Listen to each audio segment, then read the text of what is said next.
Olá pessoal, então hoje eu vou falar um pouquinho, sobre o sentido da vida, ou a busca do sentido, que é um tema bem recorrente, que a gente, em algum momento da vida, esse tema ele acaba vindo, esses questionamentos, a gente escuta muito isso também no atendimento clínico.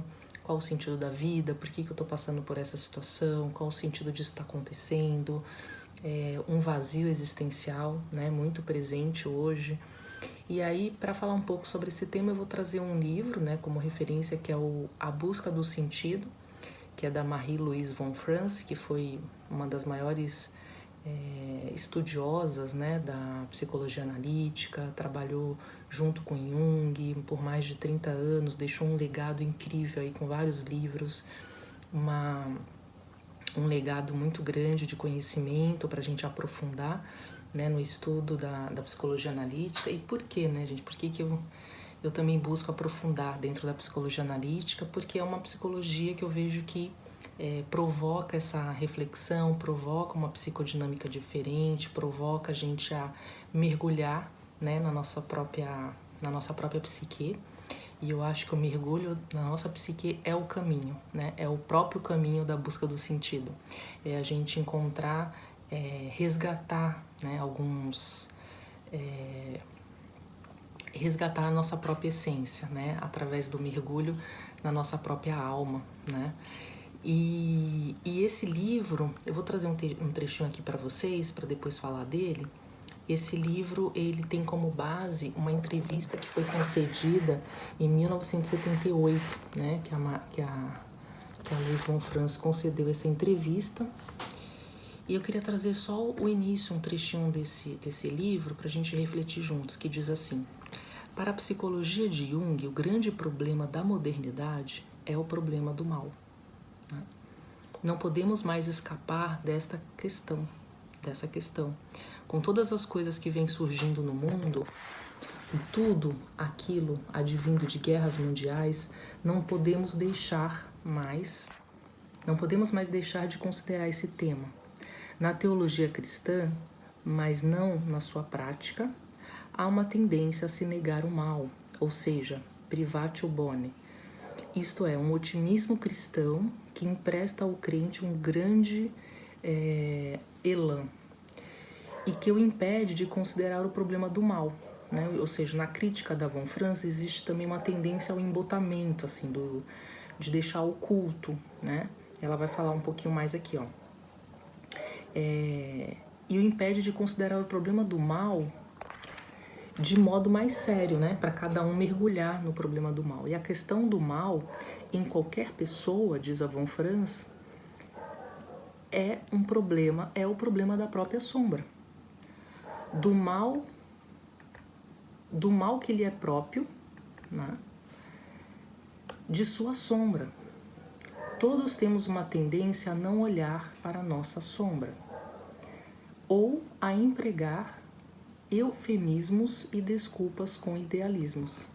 Então, o que a Von Franz está propondo? Que realmente a gente precisa mergulhar na própria sombra. Tem aqui até aquela frase bem famosa do Jung que diz assim: a gente não vai se iluminar, imaginando figuras de luz. A gente tem que mergulhar nas nossas profundezas, a gente tem que mergulhar nas próprias sombras para a gente conseguir reencontrar o caminho da luz. Então, essa é a proposta, desse livro, já deixo como referência, a busca do sentido, é a gente encontrar esse sentido dentro da nossa própria essência, dentro da nossa própria psique. Não adianta a gente querer ocultar, querer reprimir as nossas próprias sombras. E muitas vezes a gente está num processo, está num caminho, aqui ela trouxe o exemplo, mesmo dentro de um caminho religioso, que tem uma série de benefícios. A gente sabe que a própria Organização Mundial de Saúde coloca a dimensão espiritual como um dos fatores aí para a gente ter um equilíbrio numa saúde mais integrativa, uma saúde mais plena, Além do equilíbrio físico, a gente tem que ter o equilíbrio mental e a dimensão espiritual também. Então, seja lá qual for esse caminho que você vai buscar de equilíbrio espiritual, de você buscar um caminho de espiritualização, isso é importante. A gente vê o quanto é importante ter essa dimensão, né? Ter pelo menos uma ideologia, ou ter uma ideia, ou ter uma filosofia que sustente a nossa existência, né? Numa dimensão mais espiritual. E aí nesse livro a Marie-Louise von Franz traz uma ideia muito importante, assim, da gente não desistir da busca do sentido, né?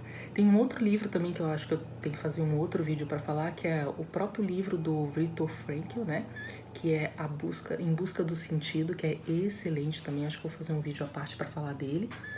Mas vamos focar nesse aqui da Marie-Louise von Franz hoje. Então ela faz assim, ela acaba explorando vários conceitos, né, ensinamentos que estão relacionados ao desenvolvimento pessoal e da própria espiritualidade, né, por meio da própria psique, tendo como base a psicologia junguiana, a análise dos sonhos, a análise de mitos e contos de fadas. Então, nesse próprio livro ela traz como base alguns contos, como por exemplo o conto do Merlin, né? Mas o que eu queria trazer principal, para trazer um resumo bem sintético para vocês, assim. O livro ele vai falar principalmente sobre o caminho do autoconhecimento, né? Então a importância de se conhecer profundamente, de a gente não desistir desse campo de exploração da própria psique, né? De entender os nossos sentimentos, de entender as nossas dinâmicas. Esse caminho, gente, é individual, então não vai ter uma fórmula mágica, não vai ter, para cada pessoa, porque cada indivíduo é uma psique única, né? Então, como alcançar um maior entendimento de si mesmo, né, nesse processo? Quais os nossos padrões inconscientes que nos afetam? Então, assim, como a gente reage a uma determinada situação? Por que aquela situação me afetou? Né? E como me afetou, provavelmente não vai afetar o outro. Então, o que nos afeta, tudo que gera afeto. Então, pensa assim, tudo que me afeta. Por que eu me afetei com aquela situação X? Por que aquilo que uma pessoa disse me afetou de tal maneira e eu fiquei pensando naquilo por várias horas ou até vários dias? A gente fica identificado com aquele afeto, né? A gente se afeta muito com algumas coisas e isso é um dos caminhos para compreender esse autoconhecimento. Por que aquilo me afetou tanto? Às vezes a gente acaba sonhando, né? Uma pessoa fala uma coisa e a gente sonha com aquela pessoa.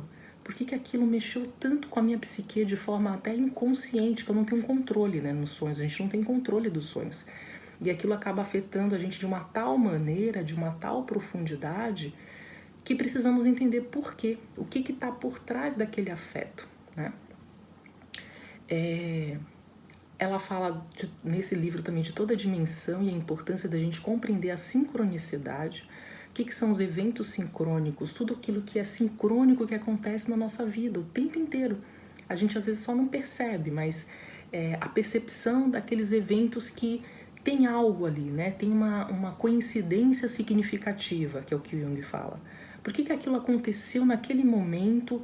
Por que eu sonhei, né, com aquela pessoa naquele momento da minha vida, ou porque aconteceu uma coincidência significativa de elementos. Muitas vezes eu estou com um paciente, o paciente está contando uma situação e ele não percebe que foi uma coincidência significativa, né? Então, por exemplo, ele foi numa consulta médica e chegou lá na consulta médica e encontrou, né, um amigo da infância que ele não via há muitos anos, mas que ele tinha pensado na semana anterior sobre esse amigo.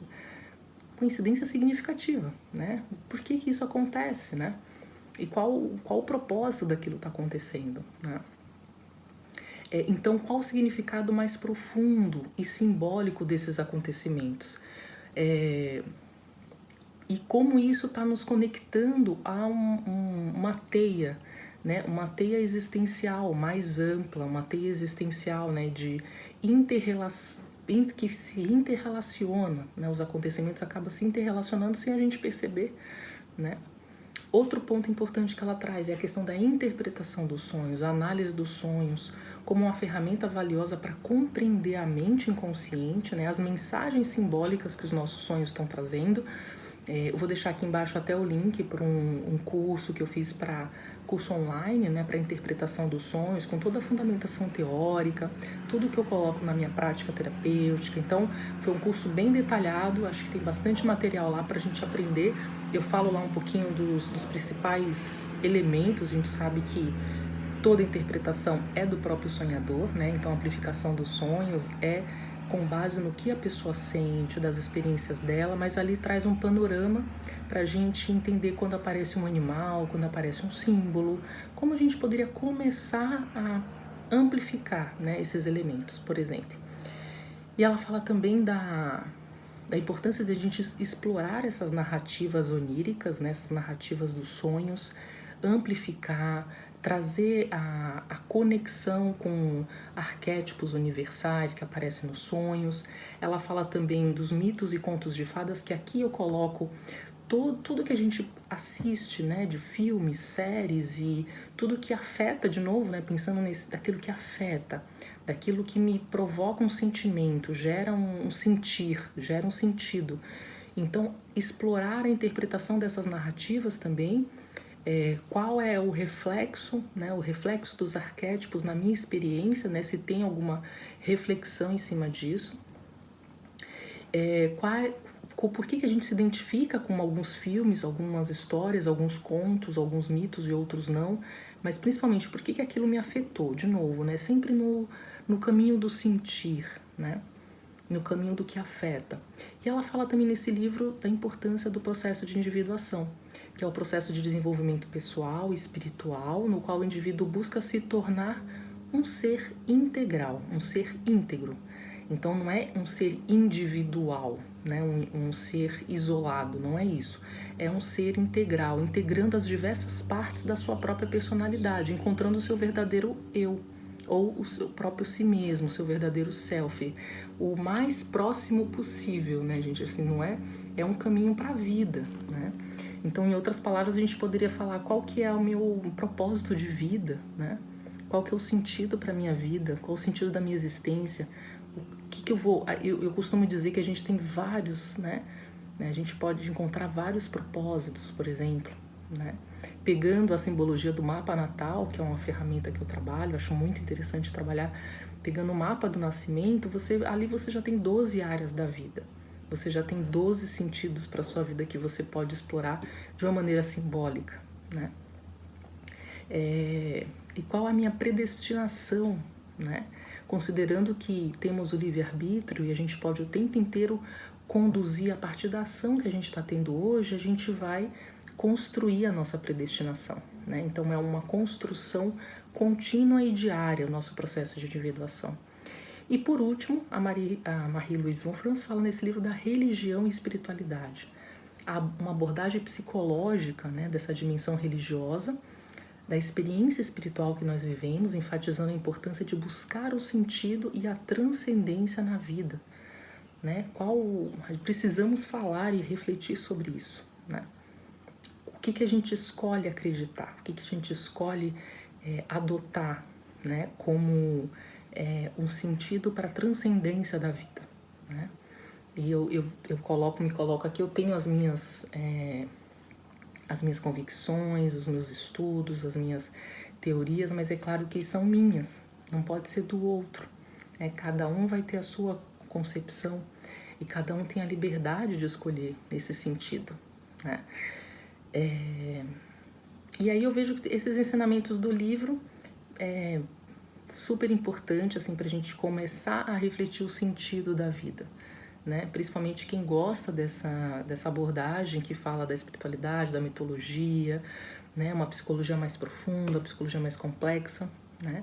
Então fica aqui um resumo aí do livro, a indicação do livro também. Também vou deixar aqui embaixo o link para o grupo de estudos que a gente tem toda segunda-feira às 21 horas online. Eu compartilho o link da live, também tem um grupo no WhatsApp, quem quiser entrar. E a gente vai estudando, né, referências, atualmente a gente está estudando o livro Anima e Animus, da Emma Jung, e anteriormente a gente estudou o livro Anima, do James Hillman. Então, eu vejo que a psicologia analítica é uma psicologia que amplifica mesmo, né? É uma psicologia que não exclui, né? Eu sempre falo isso, que o evoluir é incluir. A gente não pode excluir os conhecimentos. A gente tem que ir incluindo mais conhecimento, incluindo mais conceitos, ampliando a nossa consciência. Então, para mim, evoluir é ampliar a nossa consciência, né? Ampliar os nossos conhecimentos. E não descartar outros conhecimentos ou desmerecer outros conhecimentos, mas sim ir ampliando, amplificando e expandindo a nossa dimensão de consciência aí, tá bom? Então, até o próximo vídeo. Tchau, tchau.